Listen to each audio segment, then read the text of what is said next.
பேச அழைக்கிறோம் சொன்னாலே ஒரு தயக்கமாக இருக்குது. ஏன்னா நான் பேசினாலே ப்ராப்ளம். ஒன்று எனக்கு ப்ராப்ளமும் மற்றவங்களுக்கும் ப்ராப்ளம்.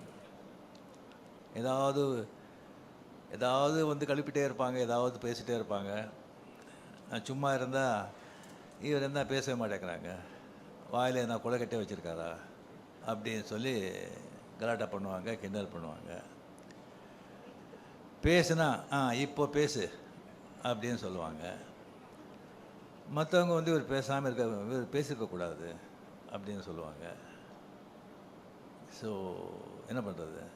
ஸோ ரொம்ப நாள் கழித்து நான் தெரிஞ்சுக்கிட்டேன், நம்மளை பிடிக்காதவங்களுக்கு நம்ம என்ன செஞ்சாலும் எது பண்ணாலும் பிடிக்காது. நம்ம பிடிச்சவங்களுக்கு நம்ம என்ன செஞ்சாலும் எது பண்ணாலும் பிடிக்கும்னு நினைக்கிறது முட்டாள்தனம். ஜாக்கிரதையாக இருக்கணும்.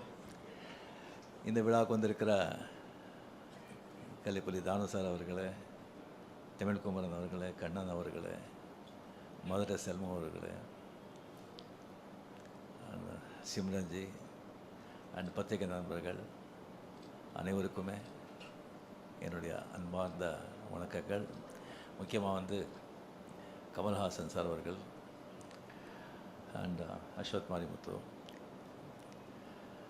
கமல் சார் வந்து இப்போ சொன்னாங்க வந்து இந்த ஆஃபீஸ் ஓப்பனிங் அப்போவே வந்து டெரஸில் வந்துட்டு ரஜினி இப்போ ஆஃபீஸ் பெருசாக ஸ்டார்ட் பண்ணிவிட்டேன், இந்த ராஜ்கமலுக்கு ஒரு படம் பண்ணணும் அப்படின்னு. சரி அப்படின்னு சொல்லி அதுக்கப்புறம் அவரும் பிஸி ஆகிட்டார், நானும் வந்து நான் பிஸி ஆகிட்டேன். ஸோ அதுக்கப்புறம் வந்து ஒரு சீரியஸாக சிவாஜிக்கு அப்புறமா வந்து பேசுகிற மாதிரி இருந்தது. அதுக்கப்புறம் ஒரு வாட்டி லாஸ்ட்டு வரும்போது அவர் டோன்லேயே கொஞ்சம் இதாக இருந்தது, படம் பண்ணணும் அப்படின்னு.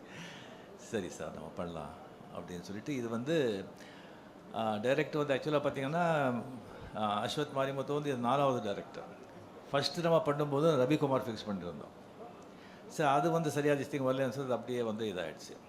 அதுக்கப்புறம் நம்ம சுந்தர் சி சாருக்கு வந்து வேறு ஒரு படம் இருந்தது, கொஞ்சம் டிலே ஆகிட்ட மாதிரி இருந்தது. அதனால் நம்ம இது வந்து நான் விலகிக்கிறேன் சார், நம்ம அப்புறம் பண்ணிக்கலாம் அப்படின்னு சொல்லி இதாச்சு. அதுக்கப்புறம் நம்ம சிவி சக்கரவர்த்தி அவர் கதையெல்லாம் கேட்டு ரொம்ப நல்லா இருந்தது. பட் என்ன சொல்ல ரொம்ப சென்சிட்டிவ் சப்ஜெக்ட் அது ஒரு கம்ப்ளீட்லி ஒரு நியூக்ளியர் சயின்டிஸ்ட் பற்றி, அந்த நியூக்ளியர் வெப்பன்ஸ் பற்றி, ஷூட்டிங் ஆப்கானிஸ்தான், ரஷ்யா, அந்த மாதிரியெல்லாம் ஒரு ரொம்ப நைஸ் சப்ஜெக்ட். பட் ரொம்ப ரொம்ப சென்சிட்டிவ், ரொம்ப ரொம்ப ஜாகிரதையாக டீல் பண்ணுறோம், டைம் கன்சியூமிங். ஸோ அதனாலே வந்து அதை வந்து நம்ம அப்புறம் இது பண்ணிக்கலாம் அப்படின்னு சொல்லும்போது தான் அஸ்வத் மாரிமுத்து நம்ம வந்து இந்த படத்துக்குள்ளே வந்தார். இப்போ கமல் முதலே சொன்ன மாதிரி இந்த டென்ஷன் எனக்கு வந்து ஏன் அப்படின்னு சொன்னால், கமல் வந்து கூப்பிட்டு ரஜினி நான் கதையும் கேட்க மாட்டேன், எதுவும் கேட்க மாட்டேன், நான் எல்லாத்தையும் உங்ககிட்ட விட்டேன், நீங்கள் என்ன சொல்கிறீங்களோ அதை நீங்கள் பண்ணுங்கள் அப்படின்னு சொல்லிட்டாங்க. அதே தான் பெரிய ஒரு டென்ஷன் ஆகிடுச்சு நமக்கு. ஃபுல் ரெஸ்பான்சிபிலிட்டி நம்ம போட்ட பிறகு அவ்வளோ பெரிய ஒரு ஜாம்பவான் சொன்ன பிறகு தான் எனக்கு வந்து அதுக்கப்புறம் வந்து அவர்கிட்ட நான் சொன்னேன், இல்லை கமல் சார் இந்த கதையெல்லாம் வேண்டாம், எல்லாம் நம்ம தலையில் கட்டிடாதீங்க, நீங்கள் கதையை கேட்டு நீங்கள் ஓகேன்னு சொன்ன பிறகு தான் நான் வந்து ஃபோர்ஸ் பண்ணி அந்த கதையை கேட்டார். ஸோ கதை கேட்டு நல்லா இருக்குது அப்படின்னு சொல்லி இந்த படத்தை வந்து நம்ம வந்து இது பண்ணியிருக்கோம். டெஃபினட்டாக நம்ம என்ன சொல்லி என்ன பண்ணால் கூட அஸ்வத் மாரிமுத்து மேலே வந்து பெரிய ஒரு ரெஸ்பான்சிபிலிட்டி இருக்குது. அதுக்காக எல்லாமே வந்து உங்கள் தலைமையில் நம்ம போட்டுட மாட்டோம். 100% நம்ம எல்லாம் சேர்ந்து it's a group work, it's a combined work, it's a team work. எல்லாமே சேர்ந்து நம்ம வந்து ஓன்லி சக்ஸஸ் நோக்கி தான் நாம் வந்து இதை உழைப்போம். அண்ட் டெஃபினெட்லி படம் நல்லா வருவாங்கிற நம்பிக்கை எனக்கு இருக்குது. Very energetic director, young blood. அவர் படம் அந்த டிராகன் படம் பார்த்து எனக்கு ரொம்ப பிடிச்சிருந்தது. அது என்டர்டெயின்மெண்ட் மட்டும் இல்லாமல் ரொம்ப டிஃபிகல்ட்டான சப்ஜெக்ட், அதோட ஒரு நல்ல மெசேஜ் வந்து அதில் வந்து கொடுத்துருந்தாங்க. At same excellent has a cameraman and crew. ரொம்ப ரொம்ப ரொம்ப திஸ்டிங் நல்லா வந்திருக்கு. கடவுள் பணத்துக்கு நல்லா வரணுங்கிற நம்பிக்கையும் இருக்குது. அண்ட் கமல் என்னுடைய வந்து ஃப்ரெண்ட்ஷிப் பற்றி ஆல்ரெடி நம்ம எவ்வளோ சொன்னால் கூட அது வந்து கம்மி தான். அவர் வந்து எனக்கு வந்து அவர் செஞ்சுருக்கிற எனக்கு வந்து உதவியா இல்லை என்கரேஜ்மெண்ட்டா இல்லை கோஆப்ரேஷனாக என்ன சொல்கிறதுன்னு சொல்லி அதுக்கு வந்து நிறைய பேர் தெரியாது. 75, 76, 77 அவர் வந்து மிகப்பெரிய ஸ்டார். அப்போ தான் நான் புதுசாக வந்ததெல்லாம் இளமை மஞ்சளாகிறது நிறைய பேர் பார்த்துருப்பீங்க. அதில் வந்து எவ்வளோ பெரிய பேர் புகழும் எனக்கு வந்து கொண்டு வந்து கொடுத்த படம் அது. அதில் முதல்ல நான் பண்ணுறதா இல்லை, அந்த கேரக்டர் வந்து ஜெய் கணேஷ் பண்ணுறதா இருந்தது. நான் அது கன்னடா, தெலுங்கு, தமிழெல்லாம் பண்ணிகிட்டு இருந்தேன். அவர் டேட் கேட்கும்போது டேட் கிடையாது. அப்புறம் கமல் வந்து ஃபோன் பண்ணி இன்சிஸ்ட் பண்ணி, இல்லை சார் இளமை மஞ்சள் ஆகிறதுன்னு போடுறீங்க, நீங்கள் ரஜினி போடுங்க, ஸ்ரீதர் சார்கிட்டே சொல்லி அதுக்கப்புறம் அவரே எனக்கு ஃபோன் பண்ணி, நான் கூட டேட்டில் அட்ஜஸ்ட் பண்ணி தான் பண்ணுறேன், நீங்கள் பண்ணுங்க வாங்க நல்லா இருக்கும் அப்படின்னு சொல்லி அவரால் தான் அது இளமை கொஞ்சம் அழைக்கிறது படமே நான் பண்ணது. அதில் ஒரு சீக்வன்ஸ் வருது, அது படம் பார்த்தவங்களுக்கு தெரியும். கமல் வருவாங்க, நான் இந்த பக்கம் நின்றுட்டு அவர் பேர் கூப்பிட்ற, கமல் இந்த பக்கம் பார்க்குறாரு, இங்கே இங்கே அப்படிங்கிற.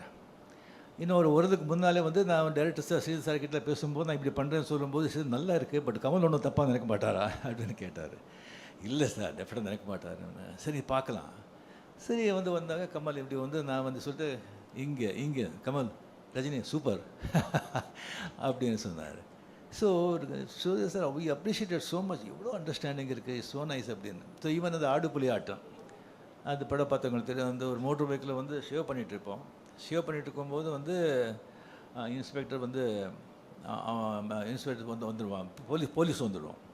அப்படியே ஓடி போகும்போது அதுக்கப்புறம் வந்து பைக்கில் போகும்போது அவர் ஷேவ் பண்ணிட்டு தானே இருந்தேன். சரி ஷூட் பண்ணும்போது சார் அந்த ஷேவ் பண்ணிவிட்டு நான் ஓட்டுறேன் அப்படின்னு சொல்லும்போது எஸ்பி முத்துராமன் ஷேவ் பண்ணிவிட்டு ஓட்டுறதா, ஐயோ என்ன இது, அதெல்லாம் வேண்டாம். அப்போ கமல் பக்கத்தில் இருந்தார், சார் நல்லாயிருக்கும் சார் அது, இதெல்லாம் புதுசு, அவர் புதுசு பண்ணால் நல்லாயிருக்கும், இந்த மாதிரி நான் சொல்லிகிட்டே போகலாம். அந்த மாதிரி ஒரு கமல் செஞ்ச அந்த உதவிக்கெல்லாம் என்கரேஜ்மெண்ட்டுக்கெல்லாம் வந்து அவருக்கு வந்து அது வந்து சொல்லிகிட்டே போகலாம் அது வந்து டெஃபினெட்லி. ஸோ இந்த படம் நாம் வந்து பண்ணுறது வந்து ராஜ்கமலில் எனக்கு அவ்வளோ சந்தோஷமாக இருக்குது, அவ்வளோ ரெஸ்பான்சிபிலிட்டியாக இருக்குது எனக்கு. அண்ட் இப்போவும் சொல்கிறேன், கமல் சார் அப்படியே விட்டுடாதீங்க, படத்தில் நீங்கள் பார்த்து அப்பப்போ வந்து உங்களுடைய நீங்களும் இன்வால்மெண்ட் இங்கே இருக்கணும். அண்ட் இந்த படம் டெஃபினெட்லி நல்லா வரும் அப்படிங்கிற நம்பிக்கை இருக்குது, நல்லா வரணும். அண்ட் உங்களுடைய பிளெஸிங்களால் நாளைக்கு வந்து படம் ஷூட்டிங் ஸ்டார்ட் ஆகுது. அண்டு சிம்ரன்ஜி கூட ஆஃப்டர் பேட்டை நம்மளுடைய பேர் வந்து ரொம்ப ஜனங்க லைக் பண்ணாங்க, அது ரொம்ப கம்மியாக இருக்குது அப்படின்னு நினச்சாங்க. ஸோ இந்த படத்தில் ஃபுல்லாக வந்துட்டு நல்ல சீன்ஸு அண்ட் நல்ல கேரக்டர்ஸ் அதெல்லாம் வந்து இருக்குது. நல்ல ஒரு அஸ்வத் சொன்ன மாதிரி நல்ல ஒரு என்டர்டெயின்மெண்ட்டோட ஒரு த்ரில்லர் இந்த படம் with Anees music. And last but not least Mahendran, அவரை பற்றி வந்து என்ன சொன்னாலும் எவ்வளோ சொன்னாலும் அது கம்மி தான் ஆகும். ஏன்னா கமல் சார் மாதிரி ஒரு ஆர்டிஸ்ட்டு, அவருக்கு வந்து அந்த மாதிரி ஒரு ரைட் ஆன் திஸ் திங் இல்லைன்னு சொன்னால் அது ரொம்ப கஷ்டம். ஏன்னா அவருடைய இதே வேறு, அவர் பணம் அது இதை பற்றியெல்லாம் அதெல்லாம் அவருக்கு சினிமா க்ரியேட்டிவிட்டி அதில் தான் அவர் வாழ்க்கையே.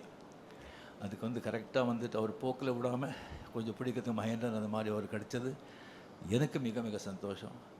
நன்றி, தேங்க்யூ.